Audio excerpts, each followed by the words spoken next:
Welcome back, card fighters. This is Jay again, and we're doing a deck profile for the Koro Black deck. So as you can see right here, is obviously our energy generator and our initial ride line, the grade 0, 1, 2, and 3. So the grade 1, how it works is when you ride on top of the grade 0, you search your deck for the camera, which I'll show later in the video as a grade 1. And the grade 2 searches for a rearguard unit called Satoshi. You can call them anywhere on the board. And the grade 3 is basically work on the deck's mechanic of the deal state, which is soul blasting 1 to choose 3 units, put them into the deal state, which gives them all plus 5k power, and then at the end of the battle they attack, you can counterblast and restand one of them. The ride line is very straightforward, and it builds on the deck's ability to like go fast and rush because you're adding in 2 units that are grade 1s to your board on turns 1 and 2. So a lot of what the deck wants to do is he wants to rush as early as possible, because by getting someone to 4 damage and going second, or even getting them to 3, you can deal 5 attacks and push them really push their hand early by doing so. The next unit we have is the grade 4, which you run 3 of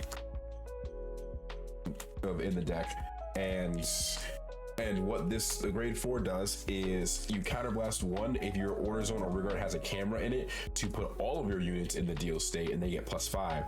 And then there's the second skill is at the end of the battle it attacked, you bind a either grade 3 or above with black in the name from the hand. So this counts as a option available. The next unit I'm going to show also counts, and the original one from right line counts. You can either choose it from your hand or soul, and basically put it into the drop zone, and it stands all of your rear guards that are in the deal state. So basically restands all 5 of the rear guards, and then at the end of the turn, any rear guards that restood retire. So it's really built to give you a really big swings, because you can hit 40, 50 very easily in this deck with the Vanguard at the cost of losing your board. That's why you want to rush to make sure that even if you only have 2 turns at grade 4, you can try to push for game with the first one, and then hopefully drop most of their hands so they can't survive a second one. But it's very good. I like the design of it as well. Next we have the other grade 3 black, which the original one is the one on the ride line, is the grade 3 Verse XX with 5 6s JK black. This is a really good card for the deck, one of the ones I really like. Her skill works is when she's on place, he's during Vanguard other than your battle phase, is that you have a Vanguard with black in the name, you counterblast 1, draw a card, and then if you have the Vanguard has black in the name, because you can also use this in a Koro deck, you soul blast 1, call a rear guard from your hand to rear, and draw a second card. So she's a very good way to help build your hand in the deck, because the deck can struggle with you rushing to build up good defense. So you normally want to do with her is you want to immediately place her down as soon as you hit grade 3.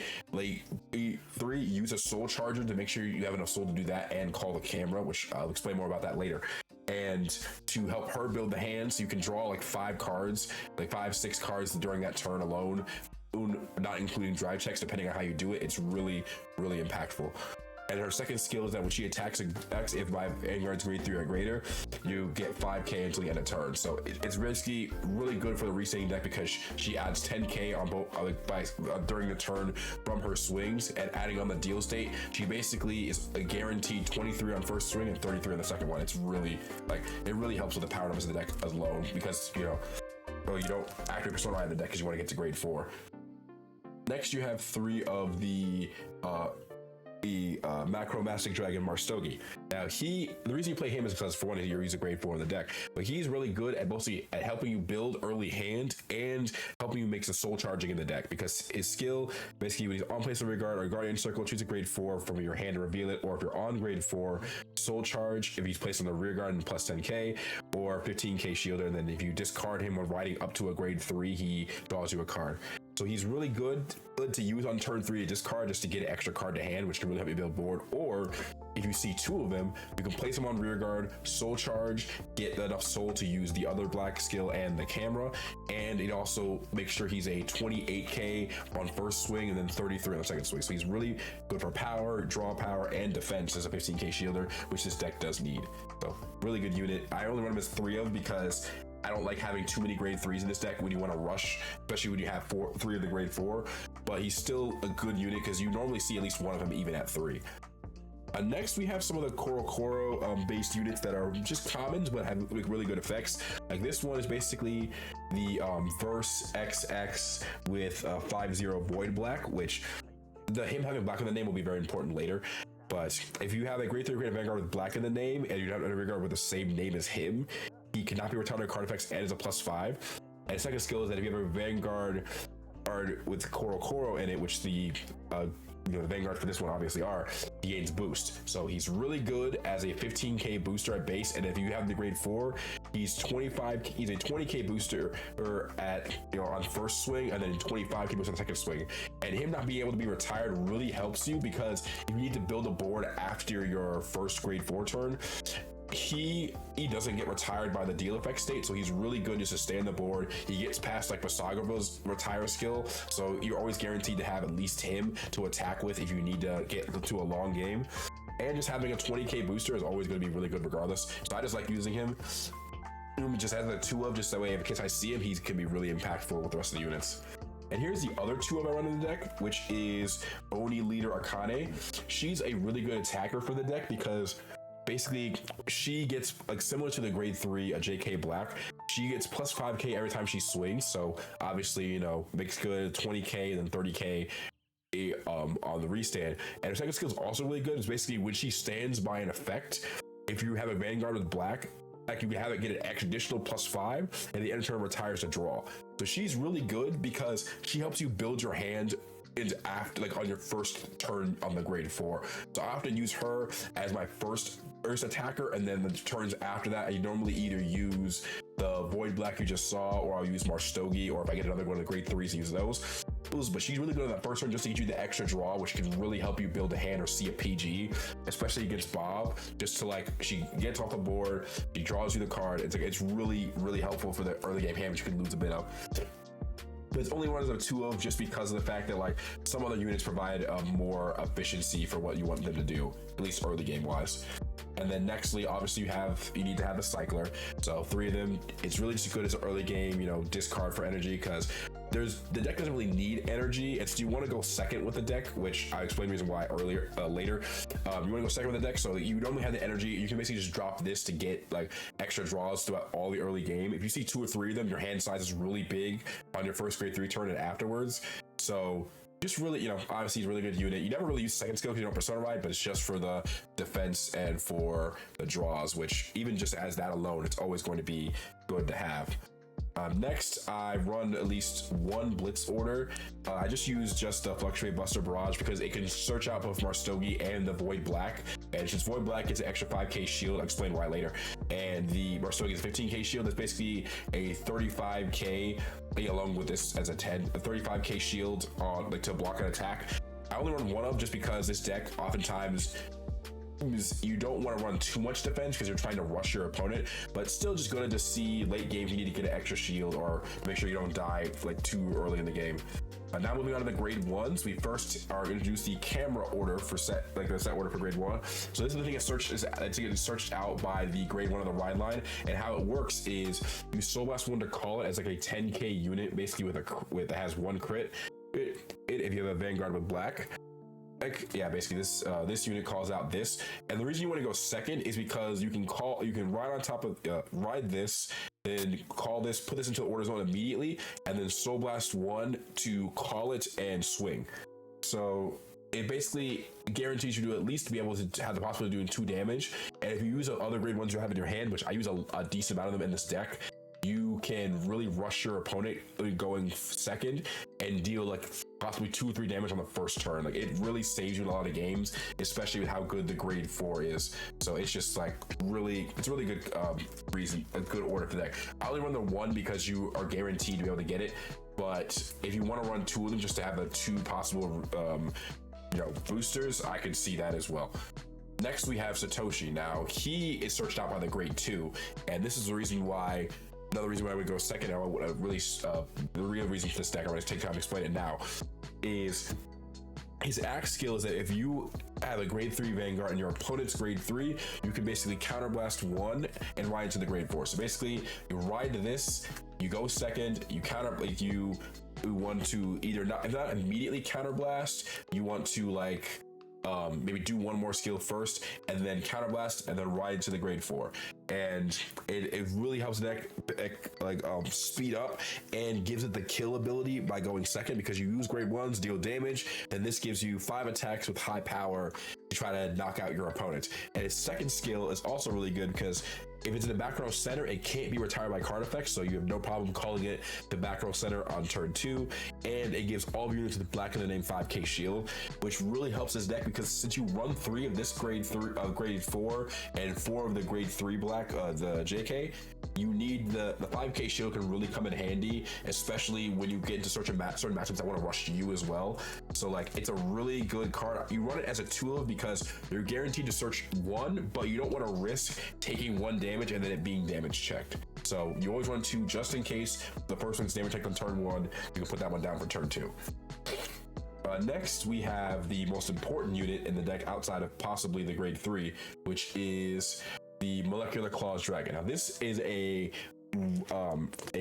really old unit that's a very simple skill, which is that when another unit is placed on rear guard from order zone, this unit and that unit get plus 5k. So this is really important with the camera, because what this does is you soul blast 1, call up the camera, and this is on the board. It gives the camera and this plus 5k. So say for example you have this as a column in on one side, this becomes a 26k a column by itself, and then the camera called the other side becomes a 20 DBK, like the camera, like for example, placed on this side becomes 20k by itself. So if you're going first, you could go 8, 20, 26. It's just on the first turn. And if you see all 4 of them, the numbers can actually get really insane for turn 1. That's why you run 4 of them in the deck, because it's the most important thing to helping you rush somebody. It's a really good unit. I really like it. Next, we have the Butterfly Diagram Repeater. I run 2 of this. I'm thinking of moving it up to 4, but for right now I have it at 2. It's basically on place. If your order zone has a set order, Soul Charge 1 gets plus 2.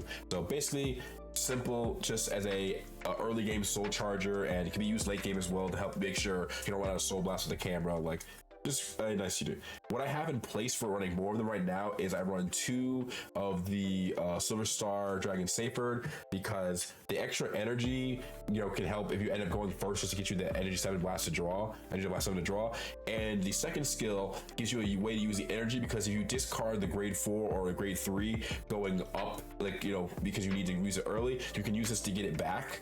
And if you put on the rear guard circle, for example, to rush somebody, then you could use its skill on the rear guard just to still get the card back if you need it. Like I use it oftentimes to discard to Marstogi going grade 3, and then use this to bounce Marstogi back to my hand so I lose the ability. Still, very good. And then as our last unit, I run 1 of this as a placeholder for the, before we get a better grade 1 Vessel Booster, which is Waving Congregate, because he can get give you a late game search for the grade 3 or 4 if you need it, to be able to use the Vanguard skill, because you have to discard and restand your board. That's really the only reason to have him in the deck. He's really okay otherwise, but just having that way to get in case you need it is pretty good. Next, then you have obviously the 4 regular PGs. I would use a new Elementaria, but because of the way this deck works, you oftentimes don't really need it, because at the end of the day, you're trying to rush your opponent anyway. I would say run it just because of if you play against Stride decks. But given the fact that you will want to go second, and Stride decks don't do as well going first, you normally win the matchups regardless. But still good to just have one. I probably will put one in there when I play more time I play it in tournament. And then we have, obviously, I use 4 basic heals, because oftentimes you want to use them early guarding to make sure you don't make them OT to pass on the Vanguard swing. So just 4 regular heals, don't really need the effect ones.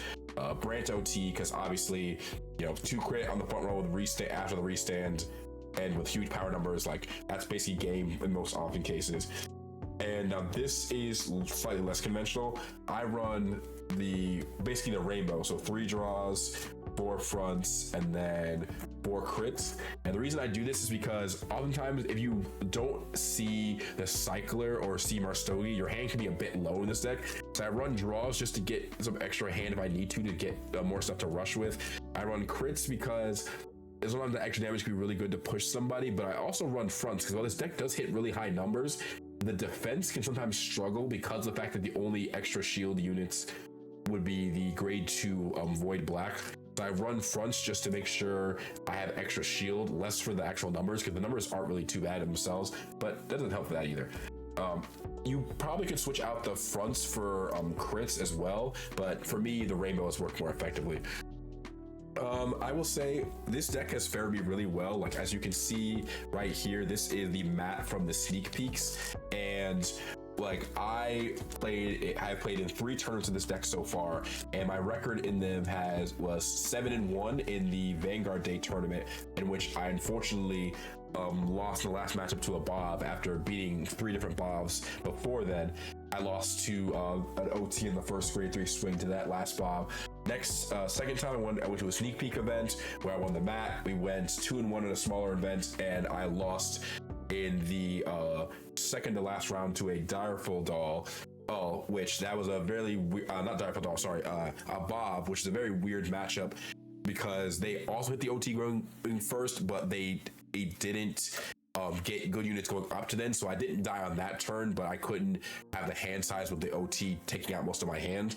And then the last tournament, I went 2-3 with it, which this one happened because, a lot more variance in this one where I didn't see a lot of the cards you need to see early game compared to it. So it's not high rolly. It's very consistent for the most part. You do have some games where you do lose just purely based off of variance and like to your opponent.